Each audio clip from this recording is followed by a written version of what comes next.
kami sa family day today sa Mini zoo? mini zoo. Hindi niya naman alam kung ano gusto kong sabihin. Pero okay, mini zoo. And then, Saturday. Maganda yung weather. Ang ganda, sobra. Tapos may papakita pala ko sa'yo. Ano siya? Ang tawag niyan? Chicken. Wait. Chicken. Kumati naman chicken. May ano? Wow! Chicken! Grabe yung pagka-chicken niya. Yung ano talaga. Anong klaseng chicken to?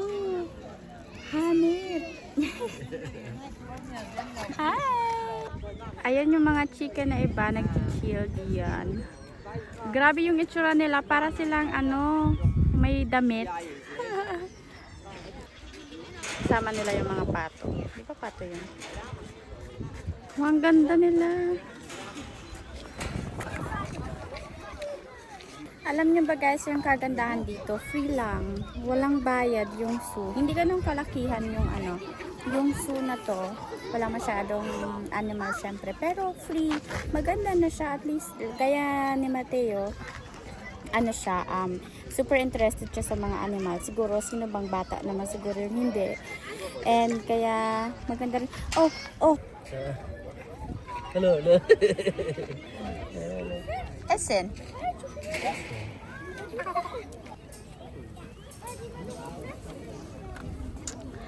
Pinulot na lang namin. Kasi ito, magkano ito na mahal? Wie viel kostet das? 1 Euro, glaube ich. For 1 euro, magbabayad ka nito. Pero madami naman dito. Pwede mo naman kunin. Tapos, pwede mo. Yeah, normally yung pagkain nila, pwede mong mabili sa entrance ng 1 euro. Pero dito madaming nakakalat na Tapos yun na lang yung kinukuha namin. Tinatry ni Mateo yung mag-feed.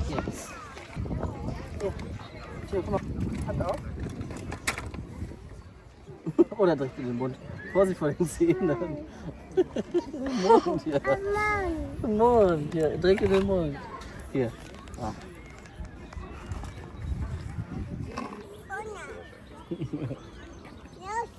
Hi.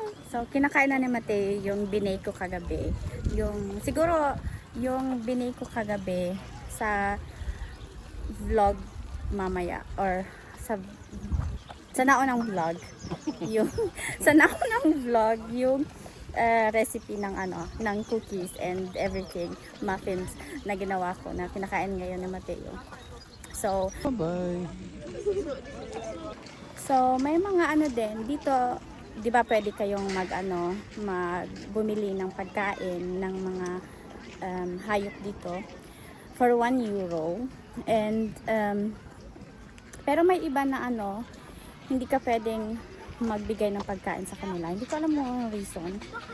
Okay, ganito yung nakalagay. Kailangan stop or something. Hindi ko na alam.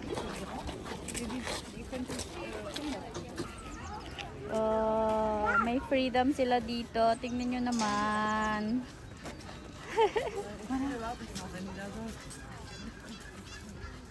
Yeah. Einmal Rolle vorwärts, Matthias. Kung ikukumpara siya sa ibang mga zoo, sobrang liit niya lang. Pero para sa mga hayop na nandito, na siya, malaki na. And pwede na kumbaga. Ist noch zu jung, um hier zu balancieren. Ayan, gusto niya maglaro. Gusto niya mag-balance, Papa.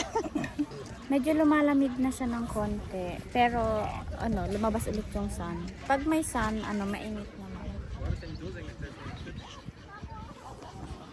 So, medyo paalis na kami. Anong medyo magpaalis na? Nagmamadali na kaming umalis. Pumunta na ng namin sasakyan. Kasi, nahifeel na namin yung hala! May nag-aaway na gusto.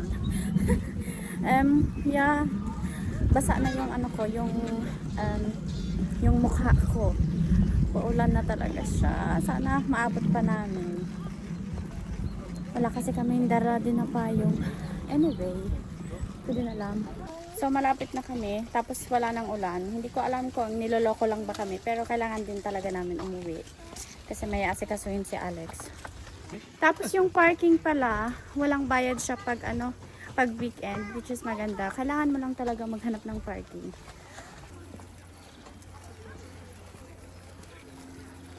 Okay!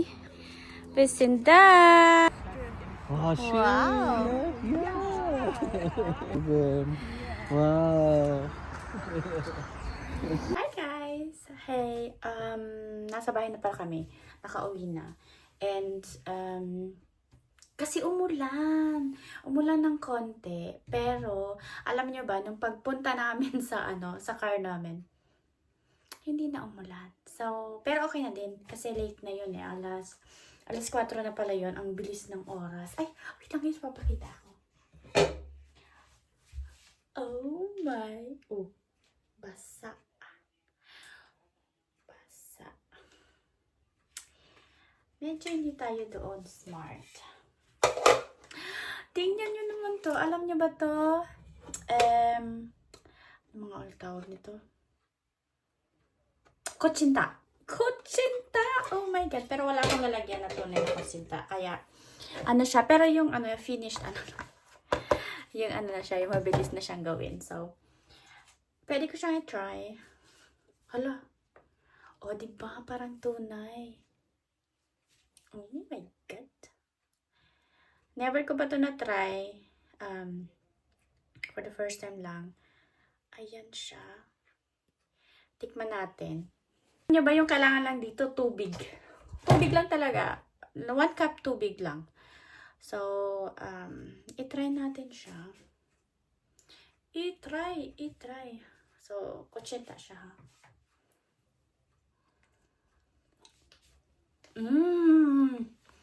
Lasa agad. Not bad. Sarap. Halos magkatulad na siya sa lasa ng sa Pilipinas, pero iba pa rin talaga yung yung kutsinta sa Pilipinas.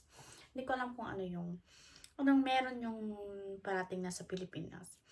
Na minsan ganito kasi kapag ginagaya namin yung mga recipe sa Pilipinas, so hindi pa rin siya katulad ng gaya sa Pilipinas. You know what I mean? Siguro makaka-relate lang talaga yung mga nandito, yung mga nasa ibang bansa din na Anyways, ano ba ako kanina? Basta yun, sa ngayon, malapit na mag-spring. So, yung weather, paiba-iba. Minsan malamig, minsan iinit na biglang mag-18 degrees, 22 degrees, and something. Diba? Tapos ginawa ko din pala na wonton. Ang galing ko kaya ang galing ko kaya magbalot niyan. O, diba? O, tapos itong isa, ito ipa-fry bukas. Tapos, ito naman, itatry kong steam. Pero see ko ano magiging lasa niya bukas. Kasi hindi ako sure. Hindi ako sure sa lasa ng meat. And may feeling ako na maalat siya. Maalat siya kasi in love ako. Ganon dito sa Germany. Pag yung luto mo maalat, in love ka daw. In love parati ako eh. Tapos, mag-wrap ako. Yung may kasi, may madami pang meat na madami pang meat na natira. Kasi wala akong, isa lang pack na ng wonton wrap. So, i-wrap ko na lang siya ng gaya ng spring rolls. So, kanina, yung lakad naman kanina, libre lahat. So, libre yung park, zoo, na maliit. And then, yung parking lot. So, sunerte kami sa parking lot. Nakakuha kami ng parking lot sa malapit. Tapos, walang bayad. Kasi weekdays lang siya may bayad. Tapos, weekend, free. So, diba, wala kaming binayad. So, pero may doon, may mga bilihan ng snacks and everything. Pero, syempre, mahal yun. Kasi nasa loob mismo siya ng And, hindi din kami nagutom. Kasi, diba, nag-bake ako ng pancake and half oatmeal something like this. Dinala ko. Nagustuhan din siya ni Alex yung muffins. Kaya next time, gagawa ako ng muffins. Isasali ko si Alex. Hindi lang kay Mateo. Start na ako. Siguro hanggang dito na lang din yung vlog ko. Kasi habang gagawin ko to, irarap ko to, magsispend ako ng time with my husband.